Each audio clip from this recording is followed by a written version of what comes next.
ଚାରିଆଡେ ନାରୀ ନିର୍ଯାତନା। ଆଜି ଦେଖ 3ଟା ନାରୀ ନିର୍ଯାତନା କରାଯାଇଛି। ଏଇ ଭିତରେ ବର୍ଷକ ଭିତରେ ହାରାହାରି 382ଟା ଝିଅକୁ ରେପ୍ କରିକି ମର୍ଡର କରାଗଲାଣି। 92ଟା ଝିଅ କୁଆରୀ ଝିଅକୁ ହଷ୍ଟେଲରେ ପ୍ରେଗନେଣ୍ଟ କରିଦିଆଗଲାଣି। ରାସ୍ତା ଘାଟରେ ରେପ୍ କରି ଫୋପାଡ଼ି ଦିଆଯାଉଛି। ଅପାରଗ ସରକାର ଚାଲିଛି। ଓଥ ନେଇଛ ମନ୍ତ୍ରୀ ହିସାବରେ ଉପମୁଖ୍ୟମନ୍ତ୍ରୀ ଇସ୍ତଫା ଦବ ଥରେ ଆଉ 100 ଥର କଣ ଇସ୍ତଫା ଦବ ତମେ? ଶସ୍ତା ଷ୍ଟେଟମେଣ୍ଟ କାହିଁ ଦଉଛ? ସେମିତି ଗୋଟେ ଦେଇଦେଲ। ମୁଁ 19 ଲକ୍ଷ ମହିଳାଙ୍କୁ ଲାଖପତି କରିସାରିଲାଣି।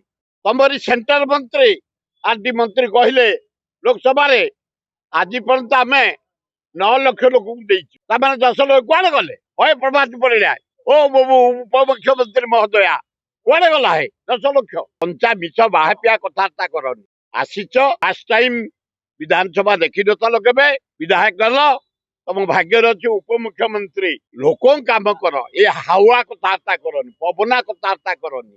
100 ଥର କଣ ତ ଇସ୍ତଫା ଦେବେ? ତମେ ଥରେ ଇସ୍ତଫା ଦବ ମୁଖ୍ୟମନ୍ତ୍ରୀରୁ ଆଉ 100 ଥର କଣ ଦବ? ତେଣୁ ଏ ଶସ୍ତା ଷ୍ଟେଟମେଣ୍ଟ ଦବା ଉଚିତ ନୁହଁ। ସେ ତାଙ୍କର ନିର୍ବାଚନ ବୋଲି ତାଙ୍କ କବର ସ୍ଥାନକୁ ଯାଇଥିଲେ, ଯୋଉଠି ସେ ଝିଅ କାଲି କବର ଦିଆଗଲା ସେଇଠିକି ଯାଇଥିଲେ। ସେଥିରେ ଆପତ୍ତି ନାହିଁ, କିନ୍ତୁ ସେ ନିରୀହ ଝିଅକୁ ଜିଅନ୍ତାରେ ମାରିଦେଲେ ସରକାରଙ୍କ ତରଫରୁ। କାରଣ ସେ ଷ୍ଟେଟମେଣ୍ଟ ଦେଇଦବ କିଏ? ଇଆଡେ ଏବିପି ର 2 ଜଣ ଧରା ହେଲେଣି ବାଲେଶ୍ୱର, ଏଠି ଫେରେ ଧରା ହେଇଯିବେ। ଏ ସରକାର ବୁଡିଯିବ।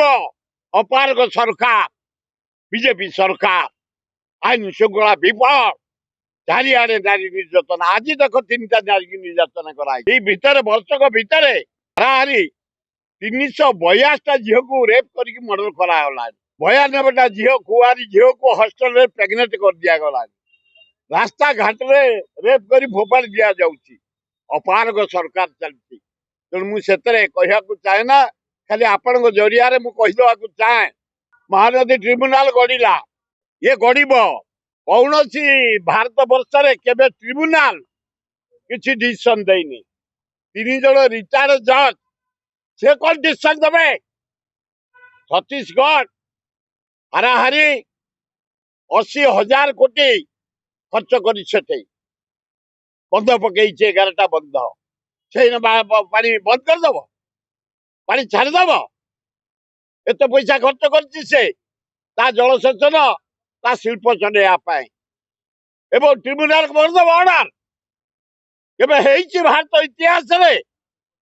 ଖାଲି ଟାଇମ ପାସ୍ ଟ୍ରିବ୍ୟୁନାଲ। ତେଣୁ ହେ ନରେନ୍ଦ୍ର ମୋଦି, ବାରମ୍ବାର ତମେ ଓଡିଶାକୁ ମାନେ ଆସୁଛ। ତମେ ନିଜେ କହିଲ ଟ୍ରମ୍ପ ଫୋନ କଲା ମୁଁ ଆଲୋଚନା କରିବାକୁ, ମୁଁ ଛାଡି ଜଗନ୍ନାଥ ମାଟିକି ଏତେ ଭଲ ପାଇ ଚାଟିବାକୁ ପଳେଇ ଯାଇଲି। ଜଗନ୍ନାଥ ମାଟି ଚାଟିବି, ଚାଟିଲୁ। ବିହାରକୁ ଦେଇଛୁ 52,000 କୋଟି ସ୍ପେଶାଲ ପ୍ୟାକେଜ। 61,000 ଦେଇଛୁ ଆନ୍ଧ୍ର ନାଇଡୁକୁ। 20 MP ଆମେ ଦେଇଛୁ। ଟଙ୍କା 20,000 କୋଟି ଖର୍ଚ୍ଚ କଲେ ମହାନଦୀ ତଳେ ଗୋଟେ ବନ୍ଧ ହେଇଯିବ। ଓଡିଶାର 82 ଭାଗେ ହାରାହାରି 4 କୋଟି ଲୋକ ଉପକାର ପାଇବେ। 50,000 ଚାଷୀ ନାହାନ୍ତି, ଶିଳ୍ପପତି, ଚାକିରିଆ ଫାକିରିଆ 50 ଲକ୍ଷ। 4 କୋଟି ଲୋକ ମାନେ ଚାଷୀ, ଆମେ ବଞ୍ଚିଯିବୁ। ତେଣୁ ହେ ନରେନ୍ଦ୍ର ମୋଦି, ହେ ମୋହନ ମାଝୀ, କାଳ ବିଳମ୍ବ ନ କରି ତମେ କେବେ ସମାଧାନ କରିପାରିବ? ସମାଧାନ ହେଇପାରିବ ଯଦି ନରେନ୍ଦ୍ର ମୋଦି ଚାହିଁବ। ଛତିଶଗଡ଼ ମୁଖ୍ୟମନ୍ତ୍ରୀ, ଓଡିଶା ମୁଖ୍ୟମନ୍ତ୍ରୀ ଡାକେ ଆପୋଷ ସମାଧାନ କରି ପାଣି ଛାଡି ପାରିବ। ତା ନାହିଁ ତୁରନ୍ତ ଟଙ୍କା 20,000 କୋଟି ଦିଅ, ମହାନଦୀ ତଳେ ବନ୍ଧ ହବ, ଓଡିଶାର ଜନସାଧାରଣ ବଞ୍ଚିବେ।